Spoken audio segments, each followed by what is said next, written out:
ঝিনাইদহে অনুষ্ঠিত হলো United people's up বাংলাদেশের জুলাই ঘোষণাপত্র তরুণ রাজনৈতিক নেতৃবৃন্দের ভাবনা। আলোচকবৃন্দ হিসেবে উপস্থিত ছিলেন ডক্টর মনিরুল ইসলাম ও মোহাম্মদ রাশেদ খান, সাধারণ সম্পাদক, গণ অধিকার পরিষদ। এছাড়াও উপস্থিত ছিলেন শাহরিন সুলতানা ইরা, মুখপাত্র, আপ বাংলাদেশ; সুলতান মারুফ তালহা, কেন্দ্রীয় সদস্য, আপ বাংলাদেশ; তৌসিফ মাহমুদ সোহান, কেন্দ্রীয় সদস্য, আপ বাংলাদেশ; মেহেদী হাসান রাজু, সভাপতি, ঝিনাইদহ শহর বাংলাদেশ ইসলামী ছাত্র শিবির। এছাড়া উপস্থিত ছিলেন এইচ.এম. নাঈম মাহমুদ, সভাপতি, ঝিনাইদহ জেলা ইসলামী ছাত্র আন্দোলন।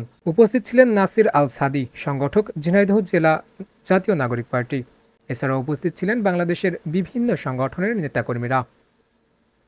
বিস্তারিত দেখুন মাহিম হাসানের ক্যামেরায়। ব্যক্তি যে হোক না কেন তার সমালোচনা থাকবে, ভুল করলে সমালোচনা থাকবে। যে ভুল করুক না কেন, আমি ভুল করলে আপনারা সমালোচনা করবেন, তিনি যদি ভুল করেন তার সমালোচনা করবেন। সমালোচনা করলে আমরা সঠিক পথে থাকতে বাধ্য হব। তো যাই হোক, আজকে আপ বাংলাদেশ একটি যথাযথ প্রোগ্রামের আয়োজন করেছে।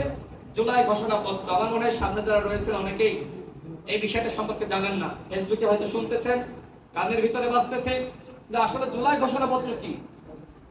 এটা গণ অভ্যুত্থানের একটা স্বীকৃতি যে বাংলাদেশে একটা গণ অভ্যুত্থান হয়েছে। না, আমার প্রশ্ন হলো, বাংলাদেশে এই গণ অভ্যুত্থান কি আসলে কোনো পরিকল্পনা মাফিক হয়েছে? 2018 সালের যে কোটা সংস্কার আন্দোলন, যে আন্দোলনের নেতৃত্ব এখানে আমরা যারা রয়েছি, আপনারা যারা রয়েছেন, 2018 সালে আমরা যারা ছিলাম, এই আন্দোলনের নেতৃত্ব দিয়েছি, আন্দোলন করেছি, অংশগ্রহণ করেছি। সেই আন্দোলনকে কেন্দ্র করে 24-এর গণ অভ্যুত্থান। 24 সালে যে কোটা আন্দোলন 18 সালে সফল হয়েছিল, সেখান থেকে আবার 30% কোটা শেখ হাসিনা ফিরিয়ে আনে। শেখ হাসিনা দেখলো যে তার তথাকথিত স্বাধীনতার সপক্ষের শক্তি, তাদের সন্তানেরা চাকরি পাচ্ছে না, যে কারণে ধোঁকাবাজি করে আবার 30% কোটা ফিরিয়ে আনলো।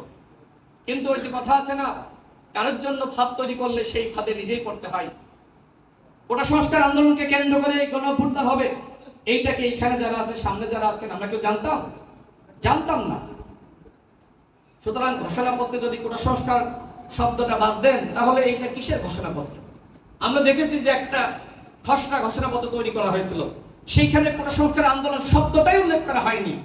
তাহলে এই ঘোষণাপত্র, আমরা যারা কোটা সংস্কার আন্দোলনের নেতৃত্ব দিয়েছি, 18 সালে রিমান্ডের নির্যাতনের শিকার হয়েছে, আমার চোখ বেঁধে হাত বেঁধে নির্যাতন করেছে, আমরা কি সেই ঘোষণাপত্র মানতে পারি?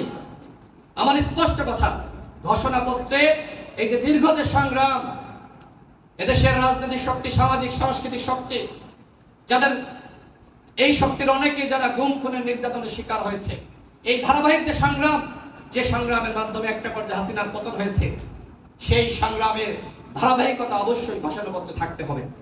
এবং 2018 সালের কোটা সংস্কার আন্দোলনকে কেন্দ্র করে যে এই গণ অভ্যুত্থান, যে গণ অভ্যুত্থানের বীজ 2018 সালে আমরা বপন করেছিলাম, সেইটা ঘোষণাপত্রে থাকতে হবে।